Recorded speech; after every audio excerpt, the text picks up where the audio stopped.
حضرت ابو وائل رحمۃ اللہ علیہ فرماتے ہیں کہ ایک مکاتب یعنی غلام نے حضرت علی رضی اللہ عنہ کی خدمت میں حاضر ہو کر عرض کیا، میں بدلے کتابت میں طے شدہ مال ادا نہیں کر پا رہا، آپ اس بارے میں میری مدد فرمائیں۔ حضرت علی رضی اللہ عنہ نے فرمایا، کیا میں تمہیں وہ کلمات نہ سکھا دوں جو مجھے رسول اللہ صلی اللہ علیہ وسلم نے سکھائے تھے؟ اگر تم پر یمن کے سعیر پہاڑ کے برابر بھی قرض ہو تو بھی اللہ تعالیٰ اس قرض کو ادا کرا دیں گے۔ تم یہ دعا پڑھا کرو، اللہم اکفنی بحلالک عن حرامک واغننی بفضلک عمن سواک۔ یا اللہ، مجھے اپنا حلال رزق دے کر حرام سے بچا لیجئے اور مجھے اپنے فضل و کرم سے اپنے غیر سے بے نیاز کر دیجئے۔ حضرت ابو سعید خدری رضی اللہ عنہ روایت کرتے ہیں کہ ایک دن رسول اللہ صلی اللہ علیہ وسلم مسجد میں تشریف لائے تو آپ کی نظر ایک انصاری شخص پر پڑی جن کا نام ابو امامہ تھا۔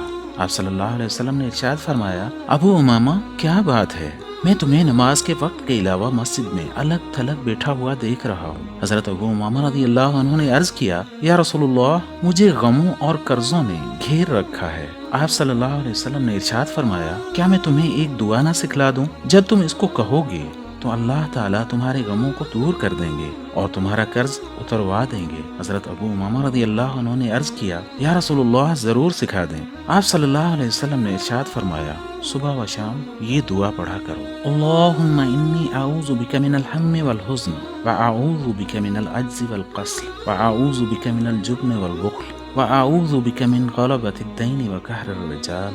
یا اللہ، میں فکر اور غم سے آپ کی پناہ لیتا ہوں، اور میں بے بسی اور سستی سے آپ کی پناہ لیتا ہوں، اور میں کنجوسی اور بزدلی سے آپ کی پناہ لیتا ہوں، اور میں قرض کے بوجھ میں دبنے سے اور لوگوں کے میرے اوپر دباؤ سے آپ کی پناہ لیتا ہوں۔ حضرت ابو امامہ رضی اللہ عنہ فرماتے ہیں کہ میں نے صبح و شام اس دعا کو پڑھا تو اللہ تعالیٰ نے میرے غم دور کر دیے اور میرا سارا قرض بھی ادا کروا دیا۔ اللہم مالک الملک تؤتی الملک من تشاء وتنزع الملک ممن تشاء وتعز من تشاء وتذل من تشاء بیدک الخیر انک علی کل شیء قدیر رحمن الدنیا والآخرہ تؤتیہما من تشاء وتمنع منہما من تشاء ارحمنی رحمتا تغنینی بہا عن رحمت من سواک۔ اے اللہ، سارے ملک کے مالک، تو ہی جس کو چاہتا ہے ملک دیتا ہے، اور تو ہی جس سے چاہتا ہے ملک چھین لیتا ہے، تو ہی جس کو چاہتا ہے عزت دیتا ہے،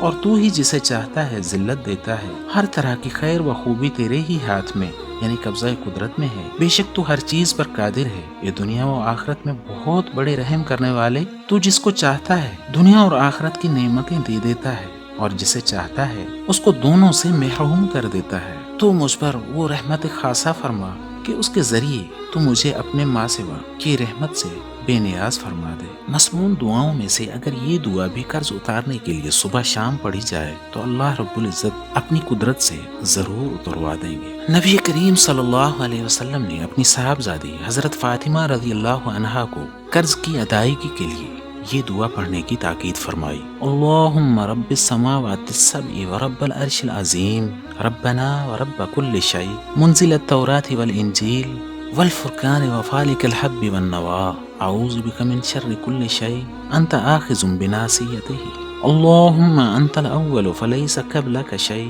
وانت الآخر فلیس بعدک شیء وانت الظاہر فلیس فوقک شیء وانت الباطن فلیس دونک شیء اقض عنا الدین واغننا من الفقر۔